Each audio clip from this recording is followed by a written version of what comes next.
Bom dia!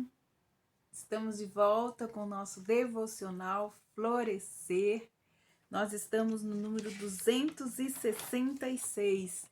Estamos meditando em renovar o amor pela vinda de Cristo, baseado no livro de Mateus, nos capítulos 24 e 25. Nós estamos então degustando, esses textos, este discurso profético de Jesus a respeito do advento da sua vinda. E hoje nós temos um domingo nublado, mas nós estamos aqui aprendendo do nosso Senhor. E nós vamos continuar então nossa leitura. Hoje nós vamos ler dos versículos 32 e 35 que falam a respeito da parábola da figueira, né? No seu discurso, Jesus, ele ensina sobre a parábola da figueira, o que ela significa, então, qual o ensino que Jesus quer trazer para os seus discípulos a respeito da sua vinda. Então, nós estamos nos versículos 32 e 35 que nós vamos ler agora. Diz assim: a parábola da figueira. E ela tem essas parábolas, elas têm um objetivo, que é a questão da vigilância, exortando então os leitores dos evangelhos e também das cartas, que nós já estudamos, a vigilância, a vigiar. Aprendei, pois, a parábola da figueira. Quando já os seus ramos se renovam e as suas folhas brotam, sabeis que está próximo o verão. Assim também vós, quando virdes todas estas coisas, sabei que está próximo às portas. E em verdade eu vos digo que não passará esta geração sem que tudo isto aconteça. Passará o céu e a terra, porém as minhas palavras não passarão. Então aqui ele está falando para nós que assim como as folhas brotam, e os seus ramos se renovam, e a gente sabe que está próximo ao verão, quer dizer, vai ser no momento normal, essas coisas vão estar acontecendo, né? Que nós estamos ouvindo, que Jesus está falando de como será, então nós entenderemos. Então, aprendei, ele diz, aprendei com a parábola da figueira. Mais uma vez, então, o Senhor traz uma lição espiritual da natureza, né? Gosto. Nosso mestre por excelência sempre usa algo que está próximo dele e que tem algum significado para nos ensinar. Então, mais uma vez, uma lição espiritual da natureza. Quando os ramos se renovam e as folhas brotam, sabemos que está próximo, então, o verão e acabou o inverno. Temos visto que a figueira, é importante a gente entender que toda vez que fala sobre a figueira, ela está tipificando, então, a nação de Israel, como nós vemos nos versículos, no capítulo 21 de Mateus, dos versículos 18 a 22, nós vamos ver agora. Então, a figueira, ela tipifica Israel. 21, de 18 a 22, diz assim: a figueira sem fruto.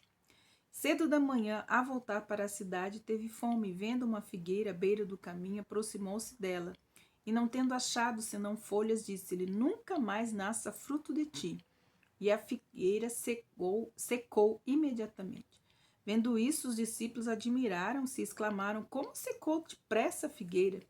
Jesus, porém, lhes respondeu: em verdade vos digo, que se tiverdes fé e não duvidares, não somente fareis o que foi feito a esta figueira, mas até mesmo se este monte disserdes, ergue-te, lança-te ao mar, tal coisa sucederá. E tudo quanto pedirdes em oração, tudo recebereis. Então, nós temos aqui mais uma menção sobre a figueira. Então, esta figueira, ela tipifica a nação de Israel. Por centenas de anos, nós temos Israel em estado dormente, sem governo próprio, sem terra, sem templo, sem sacerdócio, sem sinal, né, de vida nacional. O povo tem estado espalhado, então, pelo mundo, está espalhado pelo mundo. Em 1948 foi que Israel tornou-se uma nação com terra própria, com governo, com moeda, com selos e todo com governo. E tudo isso, então, aconteceu a partir de 1948. Espiritualmente, a nação ainda continua estéril e fria. Não há frutos para Deus, mas nacionalmente podemos dizer que seus ramos são verdes e são tenros. Para mim, Israel é o relógio de Deus.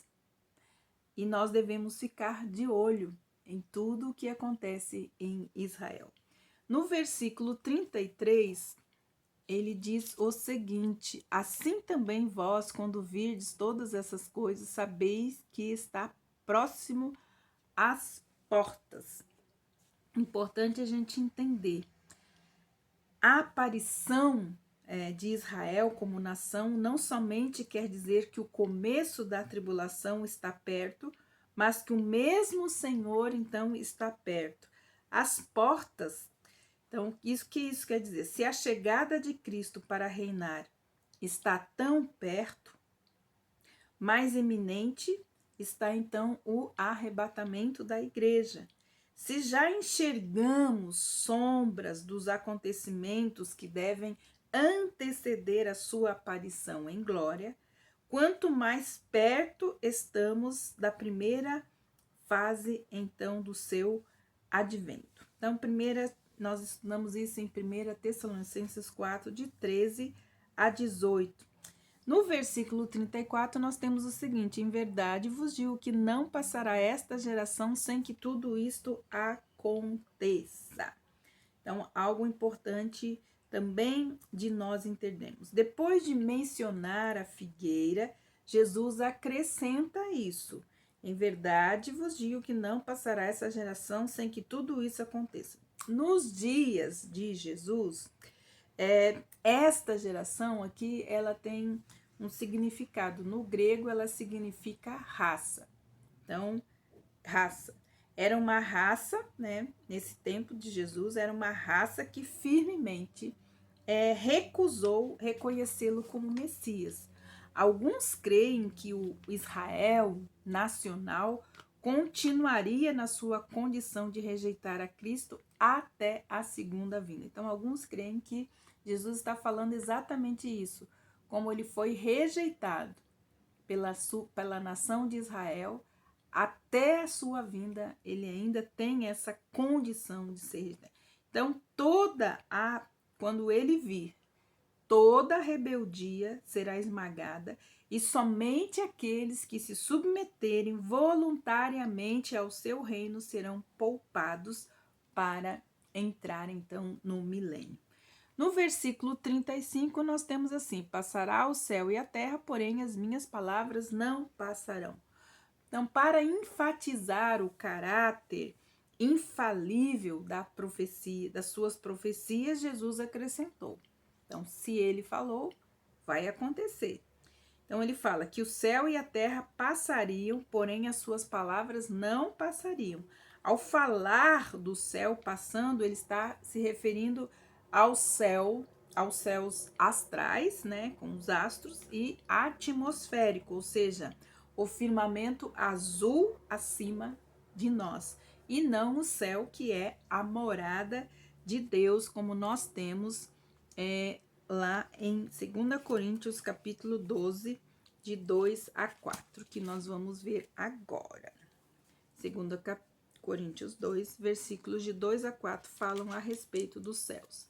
Então fala assim: as visões e as revelações do Senhor. Se é necessário que me glorie, ainda que não convém, passarei as visões e revelações do Senhor. Conheço um homem em Cristo que há 14 anos foi arrebatado até o terceiro céu. Se no corpo ou fora do corpo, eu não sei. Deus o sabe. Sei que tal homem, se no corpo ou fora do corpo, não sei. Deus sabe. Foi arrebatado ao paraíso e ouviu palavras inefáveis, as quais não é lícito ao homem referir. De tal coisas me gloriarei, não porém de mim mesmo, salvo nas minhas fraquezas. Pois se eu vier a gloriar-me, não serei nécio, porque direi a verdade, mas abstenho-me para que ninguém se preocupe comigo, mais do que em mim vê ou de mim ouve. Então aqui ele está falando que um homem foi elevado ao terceiro céu, morada do Altíssimo. A dissolução do céu e da terra já vimos descrita lá em 2 Pedro 3, de 10 a 13, não vamos voltar. Mas ela é mencionada outra vez também lá em Apocalipse, capítulo 20, versículo 21. Então, nós temos lá em Apocalipse, capítulo 20, versículo 21, nós temos assim. Apocalipse 20, 21. Opa! 21, 20.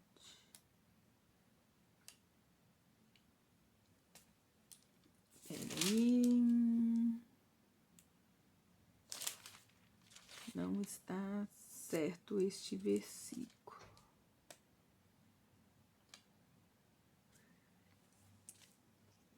Depois nós procuramos, não está em Apocalipse 20, 21, porque 21 não tem. Mas depois, amanhã, eu acho e falo para os irmãos. Então, nós temos aqui mais uma vez mencionada, então, é como o fim dos céus e da terra. Então, é algo que está certo e nós sabemos que o dia e a hora que essas coisas vão acontecer, nós não sabemos, né? Pois Jesus, a única coisa que nós podemos nos firmar é saber que Jesus sempre cumpriu a sua palavra. O fim da terra, dos céus e da terra, é algo certo, porque se Jesus falou, ele cumpre a sua palavra. Então hoje nós vamos ficar por aqui e que Deus abençoe você.